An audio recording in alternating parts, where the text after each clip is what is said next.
Exercise मधला 5वा problem बघूया. From the following receipt and payment account and adjustment given below, you are required to prepare income and expenditure account for the year ended 31st March 2020 of Venna Cultural Association Satara. बघा, त्यांचं receipt and payment account दिलेलं आहे. आपल्याला income and expenditure account काढायचं आहे, फक्त balance sheet वगैरे नाही आहे. एकदम सिम्पल प्रॉब्लेम आहे. रिसीट अँड पेमेंट अकाउंट बघू आपण. Receipt and payment account just like कॅशबुकसारखा असतोय, त्याआधी मी सांगितलेल्याप्रमाणे. म्हणजे सुरुवातीला बॅलन्स ब्रॉड डाऊन आहे, म्हणजे cash in hand, cash at bank. म्हणजे ओपनिंग कॅश इन हँडचं बॅलन्स, ओपनिंग कॅश ॲट बँकचं बॅलन्स. हे ओपनिंग बॅलन्स शीट काढायचं असेल तरच घ्यायचं. नंतर टू सबस्क्रिप्शन. आता 2018 अँड 19 अँड 20 अँड 2021 असं 3 वर्षाचं दिलेत. Receipt and payment account cash payment काय काय आहे ते सगळं आलेलं आहे. रिसीट म्हणजे कॅशचं ट्रान्झॅक्शन्स. इथं म्हणजे करंट इयर कुठलं येणार, 31 मार्च 2020 आहे. म्हणजे 19 आणि 20चं म्हणजे 2019 आणि 20 हा करंट इयर झालं. म्हणजे ह्याची प्रिव्हियस इयर हे झालं आणि हे करंट इयर आणि हा नेक्स्ट इयरचं ॲडमिशन. आपल्याला फक्त आता इन्कम अँड एक्सपेंडिचर काढायचं आहे, हे एकच घ्यायचं. म्हणजे रिसिव्ड इन ॲडव्हान्स वगैरे बॅलन्स शीटमध्ये वगैरे येतो. आता नेक्स्ट टू डोनेशन ब्रॅकेटमध्ये स्पष्ट दिलेलं आहे. जनरल म्हणजे इन्कम अँड एक्सपेंडिचरमध्ये घ्यायचं, income and as a income म्हणून घ्यायचं. नेक्स्ट एंट्रन्स फीज आहे, त्याचं रिलेटेड तरी अजून काही नाही, म्हणजे ॲडजस्टमेंटमध्ये काय तर दिलं असतील तर ते बघू. आता इन्कम अँड एक्सपेंडिचरमध्ये तर इंटरेस्ट ऑन फिक्स्ड डिपॉझिट हा पण इन्कम अँड एक्सपेंडिचरमध्ये. पिकनिक रिसीट हा पण इन्कम अँड एक्सपेंडिचरमध्ये इन्कम साईड. आता क्रेडिट साईड काय काय बघू. आता क्रेडिट साईड बघा, बाय रेंट 2018 अँड 1999 म्हणजे करंट इयरचं हे एकच दिलं आहे. आपल्याला हे एकच कन्सिडर करायचं आहे. म्हणजे हा प्रिव्हियस इयरचं म्हणजे आउटस्टँडिंग पेमेंट केलेलं आहे एवढं. आता काय गरज नाही आहे, बॅलन्स शीट असेल तर आपण काहीतरी म्हणजे ॲडजस्टमेंट केलं असतं आउटस्टँडिंग म्हणून. म्हणजे ह्या प्रॉब्लेममध्ये बॅलन्स शीट वगैरे काही नाही. मग करंट इयरचं एवढंच बघूया. आता फिक्स्ड डिपॉझिट हे बॅलन्स शीटला जातो आहे. आता इन्कम अँड एक्सपेंडिचर अकाउंट एवढंच काढायचं आहे, म्हणजे इथं काही त्याचा संबंध येत नाही. म्हणजे सन्ड्री एक्सपेन्सेस आहे, इन्कम अँड एक्सपेंडिचरमध्ये एक्सपेन्सेस साईड घ्यायचं आहे. मग नेक्स्ट इन्शुरन्स येतो. इन्शुरन्स हे पण इन्कम अँड एक्सपेंडिचरमध्ये एक्सपेन्सेस साईड. मग प्रिंटिंग अँड स्टेशनरी हे पण एक्सपेन्सेस साईड येतो. नेक्स्ट पिकनिक एक्सपेन्सेस आहे, हे पण एक्सपेन्सेस. पण आपण ह्या साईड पिकनिक रिसीट आहे बघ, हे पिकनिक रिसीटमध्ये हा पिकनिक एक्सपेन्सेस हा लेस करून असं ॲडजस्टमेंट करू शकतोय. किंवा हे रिसीट साईड हे रिसीट आणि हा एक्सपेन्स असं सेपरेट पण काढून आपण ॲडजस्टमेंट करू शकतो. असं काही नाही. म्हणजे बाय सॅलरीज आहे, हे पण करंट इयरचं म्हणजे इन्कम अँड एक्सपेंडिचरमध्ये एक्सपेन्सेस आहे. नेक्स्ट ट्रॅव्हलिंग एक्सपेन्सेस हा पण as a expenses. Next advertisement आहे. 18 अँड 19 म्हणजे प्रिव्हियस इयरचं पेमेंट आहे, इथं हे कुठंही येत नाही. म्हणजे प्रिव्हियस आउटस्टँडिंग पेमेंट होतं एवढं पेमेंट करंट इयर पेमेंट केलेलं आहे. आता ह्या वर्षी काय येत नाही आहे. म्हणजे नेक्स्ट बॅलन्स कॅरीड ऑन म्हणजे कॅश इन हँडचं क्लोजिंग बॅलन्स, कॅश ॲट बँकचं क्लोजिंग बॅलन्स हा दोन्ही बॅलन्स शीटमध्ये येतात. हे तर काही आपल्याला बॅलन्स शीट काढायचं नाही, आता ते काय बघायचं गरज नाही. आता ॲडजस्टमेंट बघू, एक्स्ट्रा ॲडजस्टमेंट. तर बघा 1 by 1. First adjustment outstanding rent for the current year. Outstanding rent आहे, रेंटला मी इथं स्टार करतो. सेम टू सेम आपण फायनल अकाउंटमध्ये कसं करत होतं त्याच पद्धतीनं ॲडजस्टमेंट वगैरे बघायचं आहे. आता आउटस्टँडिंग ॲडजस्टमेंट हे ॲड करायचं त्याच्यात. नेक्स्ट 60% एंट्रन्स फीज कॅपिटलाइज्ड आहे. आता एंट्रन्स फीजमध्ये 60%, आता हे बघा इथं स्टार करतो मी एंट्रन्स फीजचा, म्हणजे 15,000 आहे एंट्रन्स फी, ह्याची 60% कॅपिटल, 60 मग उरलेला अमाऊंट इन्कम अँड एक्सपेंडिचरमध्ये घ्यायचं, मग त्याची 60% बॅलन्स शीटला कॅपिटल फंडमध्ये ॲड करायचा असतो. Next outstanding subscription for the current year was 20,000. तर करेंट इयरचं आउटस्टँडिंग सबस्क्रिप्शन बघा इथं पण स्टार करतो. आता इथं करेंट इयरचं आउटस्टँडिंग फक्त आपल्याला घ्यायचं आहे, ह्याच्यात ॲड करायचं आउटस्टँडिंग आहे त्याचं ॲड करायचं. नेक्स्ट लास्ट आहे प्रीपेड इन्शुरन्स 1,000.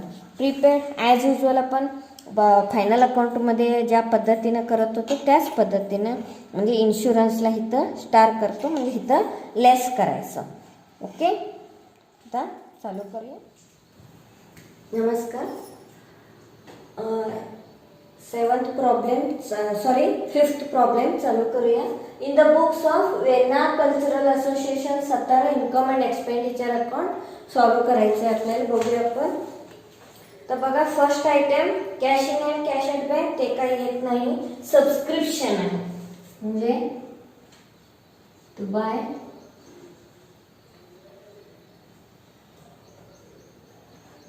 सबस्क्रिप्शन. करंट इयरचं एवढंच आपल्याला घ्यायचं आहे, 1,00,000. तर स्टार केलेला आहे म्हणजे ॲडजस्टमेंट आहे, एक लाईन सोडतो. नेक्स्ट डोनेशन आहे ब्रॅकेटमध्ये जनरल, म्हणजे इन्कम अँड एक्सपेंडिचरमध्ये इन्कम म्हणून घ्यायचं बाय डोनेशन्स. याचं काही ॲडजस्टमेंट वगैरे काही नाही आहे. आउटरमध्ये 25,000. नेक्स्ट एंट्रन्स फीज आहे, त्याची स्टार आहे म्हणजे ॲडजस्टमेंट आहे बाय एंट्रन्स फीज. ॲडजस्टमेंट आहे, इनर कॉलममध्ये घेऊया 15,000. Okay. Next interest on fixed deposit, ह्याचा काही ॲडजस्टमेंट नाही आहे. इंटरेस्ट ऑन फिक्स्ड डिपॉझिट शॉर्टमध्ये लिहिले तर 4,800 डायरेक्टली आउटरमध्ये. नेक्स्ट पिकनिक रिसीट आहे बाय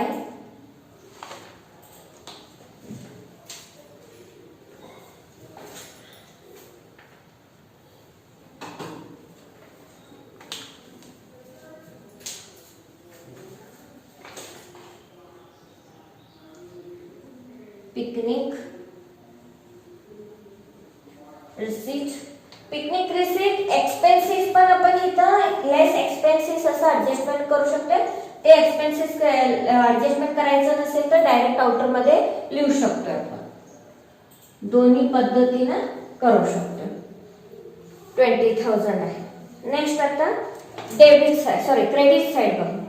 तर टू रेंट ॲडजस्टमेंट आहे त्याचं 54,300. ॲडजस्टमेंटसाठी एक लाईन सोडून. तर फिक्स डिपॉझिट इथं काही घ्यायचं नाही, बॅलन्स शीटला जातं. आता next sundry expenses to sundry expenses, त्याचं काही ॲडजस्टमेंट नाही आहे, आउटरमध्ये direct 8,000.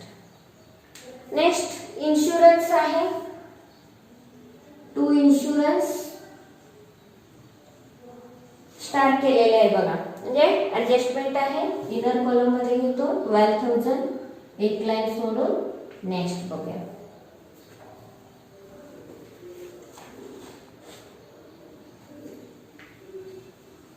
Printing and stationery to printing and stationery, त्याचं ॲडजस्टमेंट आहे काय बघा, नाही. मग डायरेक्ट आउटरमध्ये 6,000. तर नेक्स्ट पिकनिक एक्सपेन्सेस आम्ही इथं घेतलेले आहे, म्हणजे लेस एक्सपेन्सेस. पिकनिक एक्सपेन्सेस किती? 18,000, म्हणजे आउटरमध्ये 2,000. बुकमध्ये हे घ्याल नाही, म्हणजे आपला आन्सर त्याचा आन्सर म्हणजे जरासं टोटलीमध्ये वेगवेगळं येणार, पण शेवटचे आन्सर सेम येणार. हा पद्धतीने पण करू शकतो किंवा एक्सपेन्सेस ह्या साइड पण करू शकतो. आता सॅलरीज, टू सॅलरीज किती आहे बघा, त्याचं काही ऍडजस्टमेंट नाही आहे, डायरेक्ट आउटरमध्ये 20,000. Next travelling expenses, travelling expenses how much? 30,000. त्याचं पण ऍडजस्टमेंट नाही आहे, आउटरमध्ये डायरेक्ट घेतलेलं. नेक्स्ट ॲडव्हर्टाइजमेंट 89-19 आहे.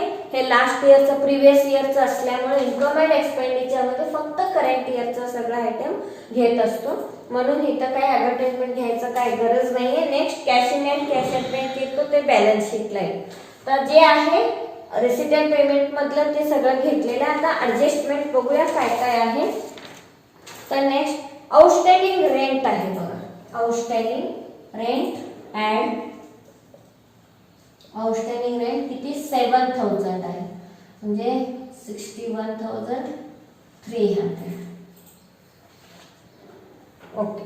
Next 60% of entrance fees should be capitalised. Entrance fees less, तेवढं अमाऊंट 60%, 15,000 एंट्रन्स फीज आहे टोटल, त्याची 60% कॅपिटलाइज्ड, म्हणजे त्याची 60% जे अमाऊंट येतोय इथं लेस करायचं, पण कॅपिटल फंड मध्ये ते ऍड करायचं असतं.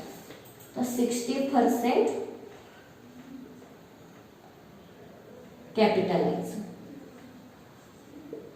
कॅपिटलाइज्ड. आता किती होतं? 15,000, त्याचं 60%.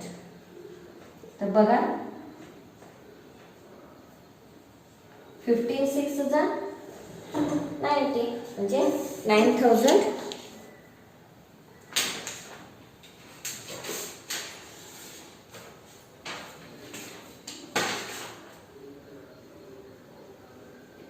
तेवढं अमाऊंट लेस करायचं.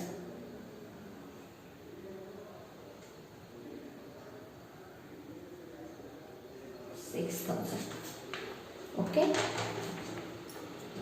Next outstanding subscription for the current year. सबस्क्रिप्शनचं आउटस्टँडिंग करंट इयरचं फक्त add outstanding current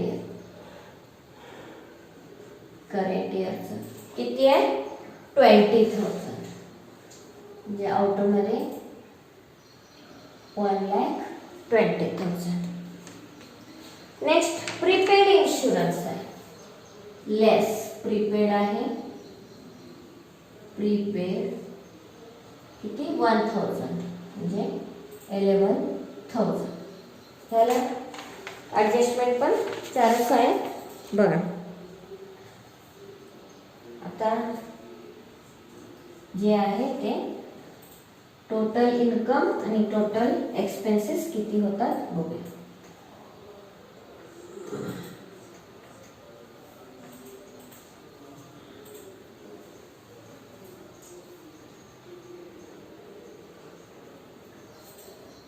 one lakh 1,45,000 आणि 1,51,000.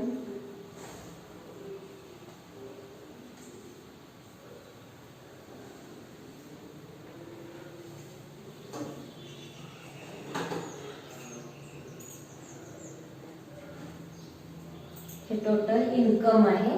एक्सपेन्सेस किती होतात बघूया. 69,300, 69, 70, 80,300, 86,300, 1,06,300, 1,06,300 आणि 13,000.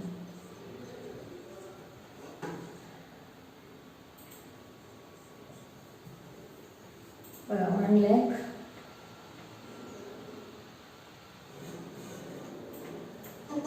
500.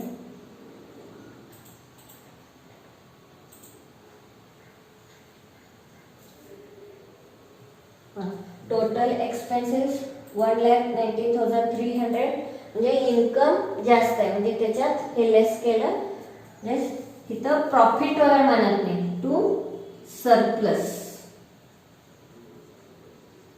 किती 38,500. टोटल 1,57,800. 1,57,800. ओके, हे सरप्लस कॅपिटल फंड मध्ये ऍड करायचं.